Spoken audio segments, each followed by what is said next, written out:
सुंदर. राजकुमारी सुंदर खरीच सुंदर होती. म्हणजे तिचे नाक, डोळे सुंदर होते. रंग गोरा होता. केस काळेभोर होते. पण सुंदरचा स्वभाव काही सुंदर नव्हता.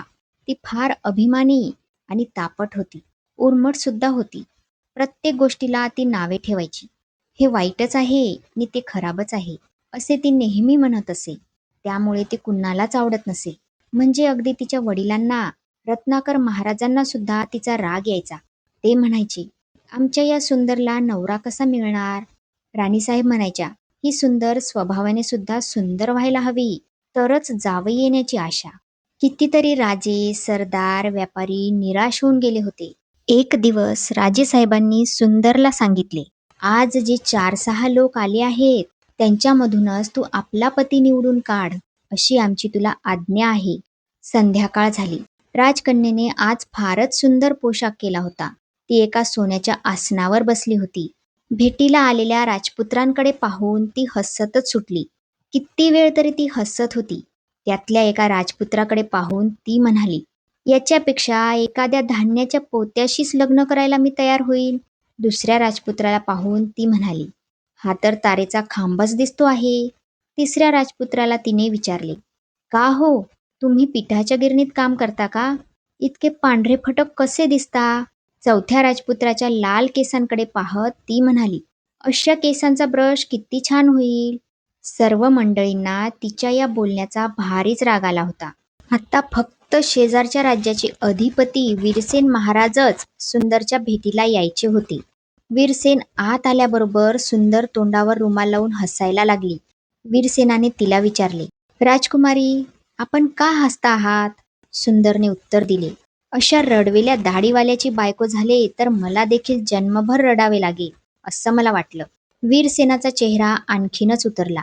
तो म्हणाला, माझ्या मातोश्रींचे नुकतेच निधन झाले आहे, म्हणून तुम्हाला मी रडवेला दिसलो असेन. त्याला माझा नाईलाज आहे. पण आपण माझा अपमान केला आहे. मी एक दिवस त्याचा अवश्य बदला घेईन. सुंदर हे ऐकून खो खो हसली. म्हणाली, वीरसेन नाव असलं म्हणून काही माणसं खरोखरीची शूर ठरत नाही. माझ्या पिताजींशी तुमची गाठ आहे, हे विसरू नका. चालते व्हा इथून. राजकुमारी रागावली म्हणून तिच्या सख्या तिच्याजवळ आल्या आणि तिच्या अंगावर गुलाब पाणी शिंपडत राहिल्या. सुंदरने पती म्हणून कोणाचीच निवड केली नाही, हे कळताच रत्नाकर महाराज फारच रागावले. त्यांनी ताबडतोब हुकूम सोडला, उद्या सकाळी राजवाड्याबाहेर भेटणाऱ्या पहिल्या माणसाला आत बोलावून आणा. त्याच्याबरोबर आमच्या ताईसाहेबांचे लग्न होईल. हे ऐकून सर्वांना खूप वाईट वाटले. इतकेच काय, सुंदरला देखील काळजी वाटायला लागली. ती म्हणाली, खरंच आपलं लग्न होणार का? एखाद्या भिकाऱ्याशी? नाहीतर म्हाताऱ्याशी झालं तर मी काय करीन? कुठे जाईन? राणीसाहेब तिला समजावीत म्हणाल्या, सुंदर, रडून काही उपयोग होणार नाही. जे तुझ्या नशिबी येईल ते गोड करून घे. हे बोलताना त्यांनी आपले मन घट्ट केले होते. राजकन्या सुंदरचे लग्न शेवटी एका भिकाऱ्याशीच लागले. संध्याकाळ झाली आणि आपल्या सुंदर आणि दुःखी कष्टी बायकोला घेऊन तो राजवाड्याच्या बाहेर पडला. रात्री ती दोघीजण एका देवळात निजली. सकाळ होताच त्यांची वाटचाल सुरू झाली. भूक लागली होती, पाय दमले होते, तरी देखील सुंदर नवऱ्याच्या मागून मुकाट्याने जात होती. भिकाऱ्याने भिक्षा मागून थोडे पैसे मिळवले आणि सुंदरला घेऊन तो एका झोपडीत गेला. म्हणाला, हे आपलं घर, झाडून सारवून स्वच्छ कर आणि स्वयंपाक करून ठेव, असे म्हणून तो निघून गेला. सुंदरला काही सुचेना. तरी तिने कसे तरी झाडले, सारवले आणि चूल पेटवून जाड्या भरड्या भाकरी केल्या. भिकारी परत आला. जेवताना म्हणाला, रोज अशाच भाकरी खात होतीस का तू?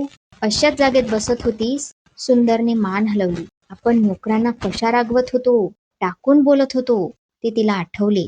दुसऱ्या दिवशी भिकाऱ्याने टोपलीभर भाजी आणली आणि तो सुंदरला म्हणाला, बाजारात जा आणि भाजी विकून थोडाफार फायदा मिळतो का ते बघ. सुंदर भाजीची पाटी डोक्यावर घेऊन बाहेर पडली. भाजी घेता का भाजी? म्हणताना तिला राजवाड्यातल्या गरीब माळणीची आठवण आली. आपण तिची टोपली कितीदा लाथाडून दिली, हेही आठवले. या विचारात असतानाच सुंदर ठेच लागून खाली पडली. भाजी धुळीत पडून खराब होऊन गेली. घाबरून गेलेली सुंदर तशीच झोपडीत परत आली. भिकारी रागावला नाही. तो तिला घेऊन त्या गावच्या मुख्य अधिकाऱ्याकडे गेला. सुंदरला राजवाड्यात कामाला ठेवून घ्याल का? असे त्याने विचारले. सुंदरला काम मिळाले. सारा दिवस ती स्वयंपाक्याच्या हाताखाली काम करायची. हळूहळू तिला काम जमायला लागले. ती कुणाशी काहीही बोलत नसे.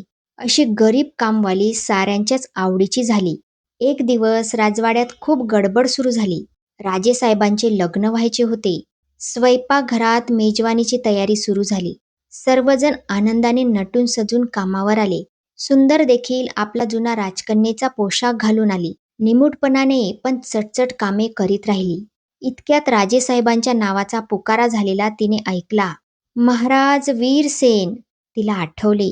रडवेला दाढीवाला म्हणून तिने त्यांची चेष्टा केली होती. हाय रे नशिबा! तोच रडवेला दाढीवाला आज वीरसेन महाराज म्हणून ऐटीत तिच्यापुढे उभा होता. तू माझी राणी होशील का? असं तो तिला विचारित होता. सुंदर त्याच्या पाया पडत म्हणाली, असं बोलू नका महाराज. मी एक लग्न झालेली स्त्री आहे.